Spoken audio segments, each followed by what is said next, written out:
Assalamualaikum warahmatullahi wabarakatuh. Perkenalkan, nama saya Rehna Wulandari, NIM 2112230019, dan yang saya hormati Ibu Nopitasari, SEMM. Saya dari kelompok 11 ingin menjelaskan materi tentang pemrograman dinamis. Pemrograman dinamis atau dinamis programming adalah metode pemecahan masalah dengan cara menguraikan solusi menjadi sekumpulan langkah atau step atau tahapan atau step sedemikian rupa sehingga solusi dari permasalahan ini dapat dipandang dari serangkaian keputusan-keputusan kecil yang saling berkaitan satu dengan yang lain. Penyelesaian persoalan dengan pemrograman ini akan menghasilkan sejumlah berhingga pilihan yang mungkin dipilih. Lalu, solusi pada setiap tahap-tahap dibangun dari solusi pada tahap sebelumnya, dan dengan metode ini kita menggunakan persyaratan optimasi atau kendala untuk membatasi sejumlah pilihan yang harus dipertimbangkan pada suatu tahap. Untuk materi selanjutnya yaitu konsep dasar dan karakteristik dinamis programming. Untuk konsep dasar yang terdapat dalam pemrograman dinamis atau dinamis programming atau DP antara lain. Yang pertama, dekomposisi. Persoalan DP dapat dipecahkan menjadi subpersoalan atau tahap atau step yang lebih kecil dan berurutan. Setiap tahap disebut dengan titik keputusan. Setiap keputusan dapat dibuat pada suatu tahap akan mempengaruhi keputusan-keputusan pada tahap berikutnya. Yang kedua, status. Status adalah kondisi awal atau SN dan kondisi akhir SN negatif 1 pada setiap tahap di mana tahap tersebut keputusan dibuat DN. Status akhir pada suatu tahap digantung kepada status awal dan keputusan yang dibuat pada tahap yang bersangkutan. Status akhir pada suatu tahap merupakan input bagi tahap berikutnya. Yang ketiga, variabel keputusan dan hasil. Keputusan yang dibuat pada setiap tahap atau DN merupakan keputusan yang berorientasi kepada return yang diakibatkan RN atau DN, yaitu tingkat maksimal dan minimal. Yang keempat, fungsi transisi. Fungsi transisi menjelaskan secara pasti bagaimana tahap-tahap saling berhubungan. Fungsi ini berbentuk fungsi hubungan antar status pada setiap tahap yang berurutan. Fungsi transisi secara umum berbentuk SN negatif 1 sama dengan SN dikurang DN, di mana SN negatif 1 status pada tahap N negatif 1 atau status akhir pada tahap N. SN status awal pada tahap N. Yang kelima, optimasi tahap. Optimasi tahap dalam DP adalah menentukan keputusan optimal pada setiap tahap dari berbagai kemungkinan nilai status inputnya. Fungsi umum dari keputusan optimal adalah Fn atau Sn, Dn sama dengan return pada tahap N dari nilai status input Sn dan keputusan Dn. Fn atau Sn return optimal pada tahap N dari nilai input status Sn. Yang keenam, fungsi rekursif. Fungsi rekursif biasanya digunakan pada berbagai program komputer, di mana nilai sebuah variabel pada fungsi itu merupakan nilai kumulatif dari nilai variabel tersebut pada tahap sebelumnya. Pada DP atau dinamis programming, fungsi umum dituliskan sebagai Fn atau Sn, Dn sama dengan Rn ditambah Fn negatif 1 dalam kurung Sn negatif 1, Dn negatif 1.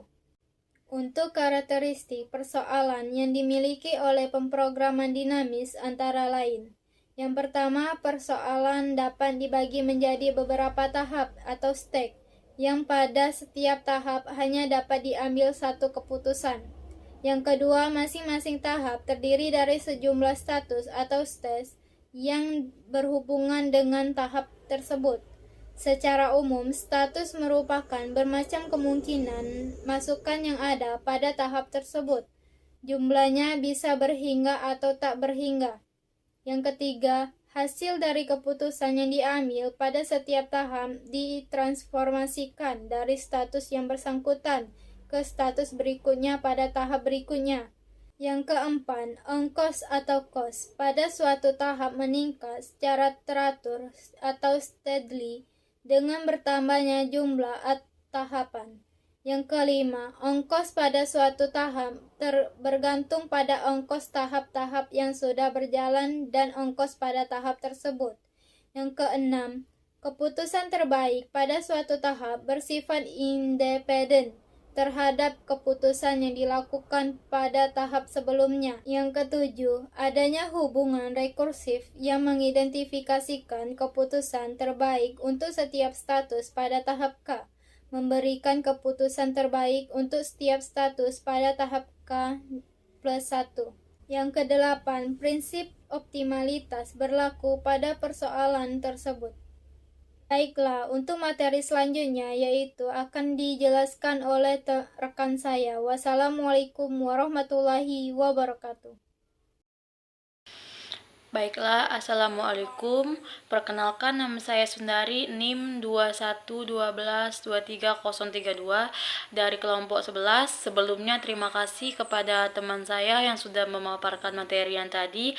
Di sini saya akan melanjutkan materi selanjutnya, yaitu prosedur optimasi diawali dari tahap akhir menuju tahap awal. Dengan karakteristik pemrograman dinamis adalah: 1. Persoalan dapat dipisahkan menjadi beberapa tahap, di mana setiap tahap membutuhkan keputusan kebijakan yang standar dan saling berhubungan, seperti pada gambar di bawah ini. Teman-teman bisa lihat di PowerPoint yang kami bagikan. Yang kedua yaitu ada setiap tahap memiliki sejumlah status. Secara umum, sekumpulan status ini merupakan berbagai kemungkinan kondisi yang timbul dari sistem persoalannya. Status ini memberikan informasi yang dibutuhkan setiap keputusan dan dampaknya pada tahap berikutnya. Jumlah status pada setiap tahap bisa definite atau limit. Yang ketiga yaitu setiap keputusan kebijakan yang dibuat pada suatu tahap, status pada tahap tersebut ditransformasi ke dalam status yang berkaitan pada tahap berikutnya. Hubungan antar status pada tahap yang berurutan biasa bersifat deterministik atau probabilistik.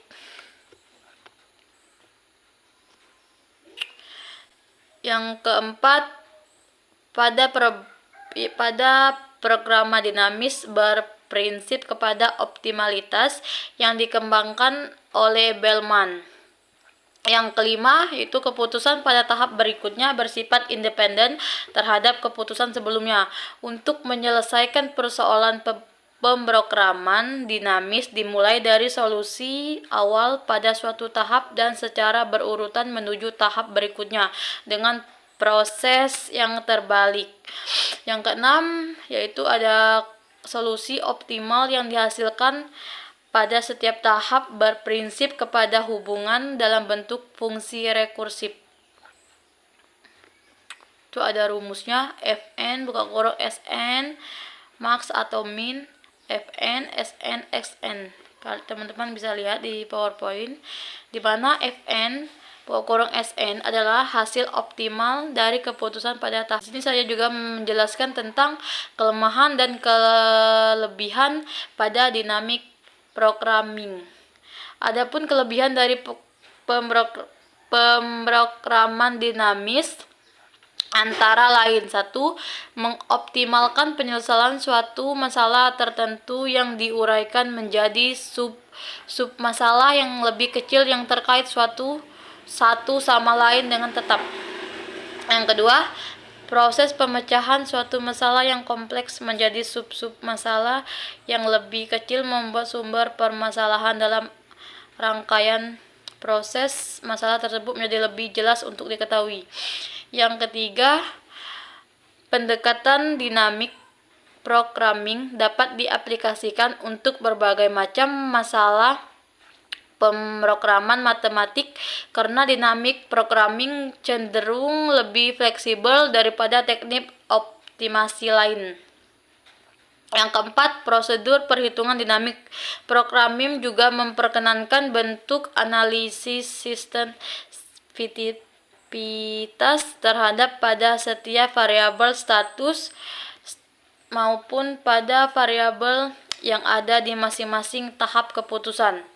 Yang kelima, dinamik programming dapat menyesuaikan sistematika perhitungannya menurut ukuran masalah yang tidak selalu tetap dengan tetap melakukan perhitungan satu persatu secara lengkap.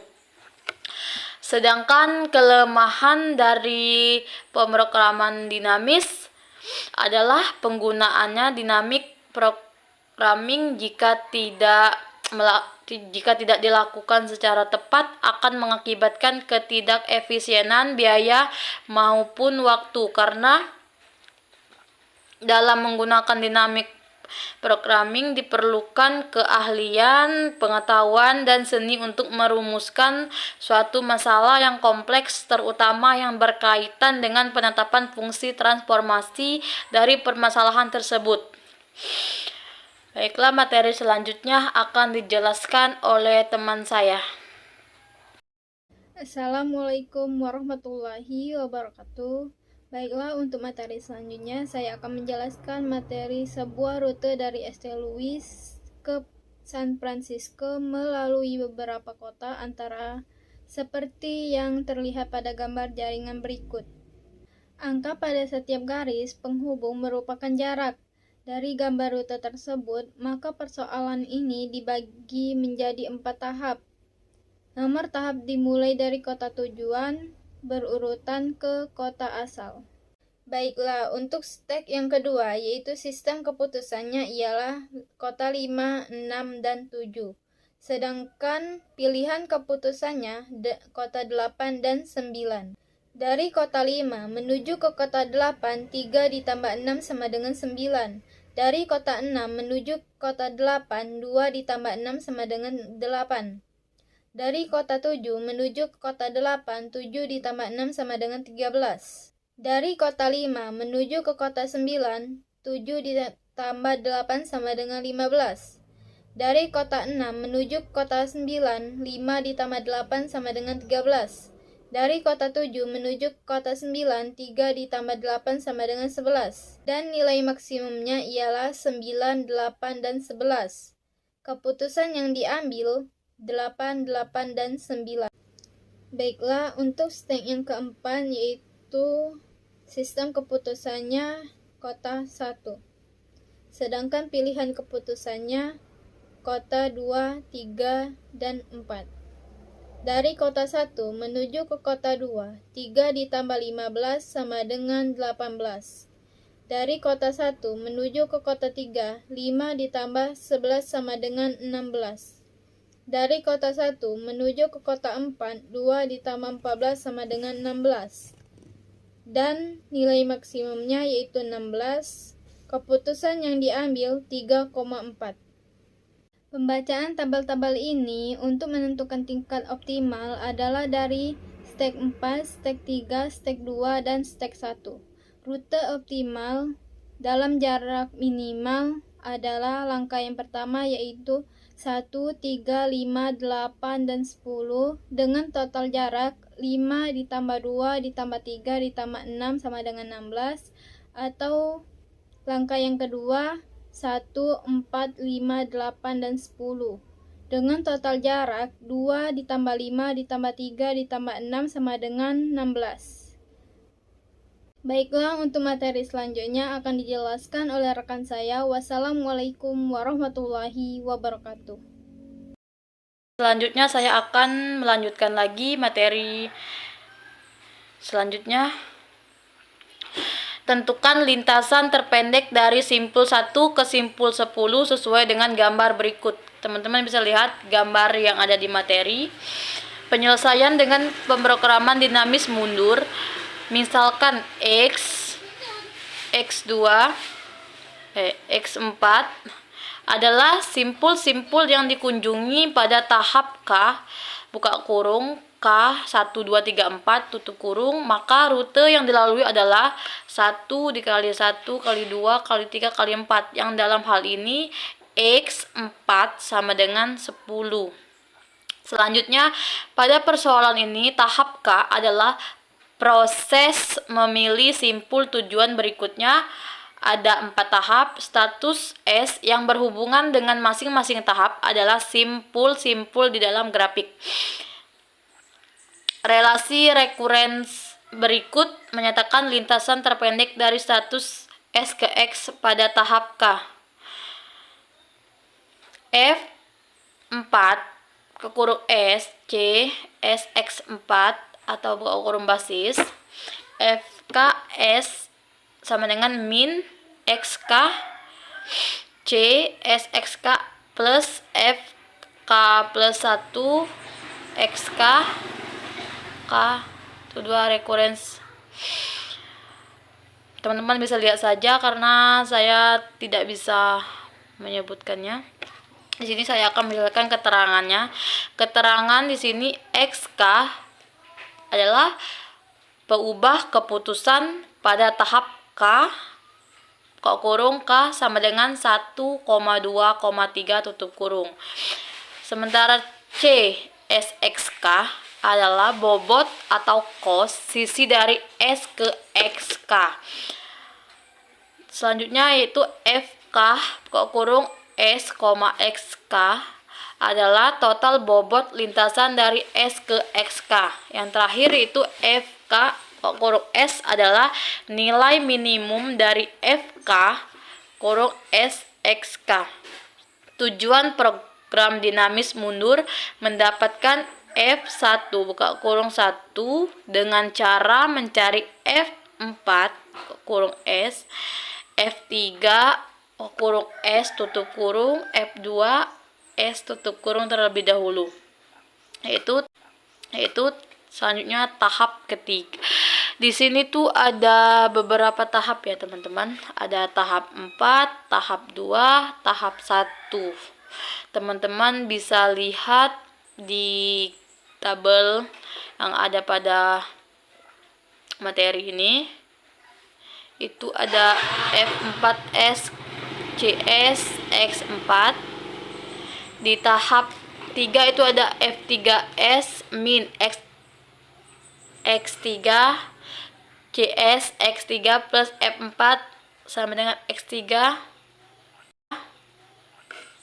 Di tahap 2 itu ada F2 kurung S sama dengan min X2 atau CSX2 plus F3 kurung X2 tutup kurung. Dan yang terakhir itu ada tahap 1.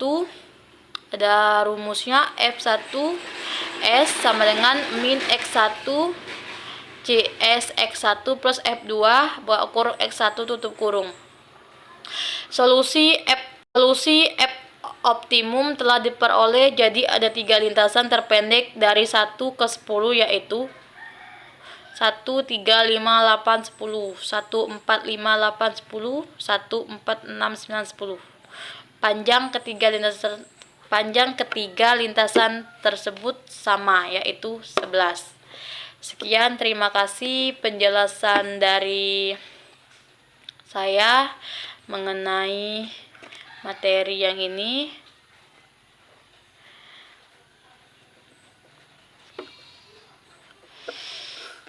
Selanjutnya, mohon maaf kalau penjelasannya kurang jelas karena di sini saya belum memahami materi-materi yang ada rumus-rumusnya. Sekian dari kelompok kami. Wabillahi taufiq wal hidayah. Wassalamualaikum warahmatullahi wabarakatuh.